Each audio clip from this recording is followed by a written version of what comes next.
سے 47 تک اگر آپ پڑھیں، پھر اسی سورہ ابدا میں آگے بڑھیں، آیت نمبر 54، 55، 56۔ ایک بار سرکار نے نکاح فرمایا حضرت زینب رضی اللہ تعالیٰ عنہ سے، تو صحابہ کرام کو دعوت دیا اور صحابہ کرام آئے، اور کھانے کے بعد کچھ دیر تک کچھ لوگ چلے گئے، کچھ جماعت علی صحابہ کی اتنی محبت والی تھی کہ وہ لوگ حضور کو دیکھنے کے چلتے وہاں سے کھانے کے بعد میں بیٹھے ہوئے کہ آقا کو ہم دیکھتے ہیں، بات کر رہے بہانہ بنا کے، لیکن دیکھنا مقصود تھا کہ محبوب کی سنگت سے دور نہیں۔ تو اللہ نے آیت اتاری، حضور نے نکاح فرمایا تھا، اور حضور اب ان کو کہتے کیسے کہ تم جاؤ کھانا کھا لیے جاؤ، کوئی میزبان تو کہتا نہیں ہے بات کو۔ تو حضور نے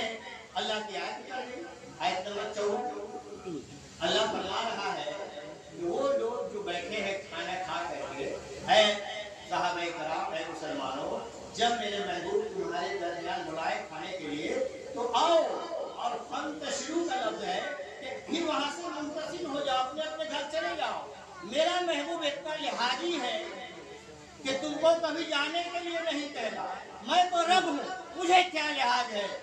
میں تو کہہ سکتا ہوں کہ اے صحابہ، اس سے میرے محبوب کو تکلیف پہنچتی ہے، تم گھر چلے جاؤ۔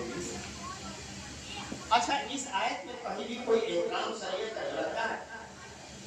جتنی آیت ہم پڑھے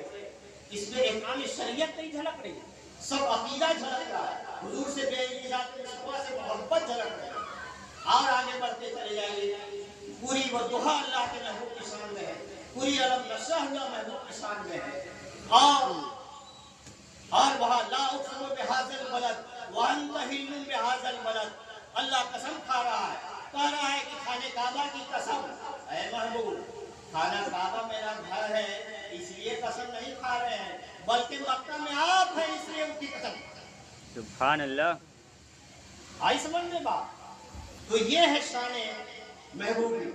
ایک آیت میں نے پڑھی تھی، الا ان اولیاء اللہ لا خوف علیہم ولا هم يحزنون، میں برکت کے طور پر میں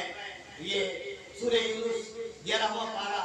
آیت نمبر 62، 61، 62، 63، 64، یہ آیت جو ہے سورہ یونس کی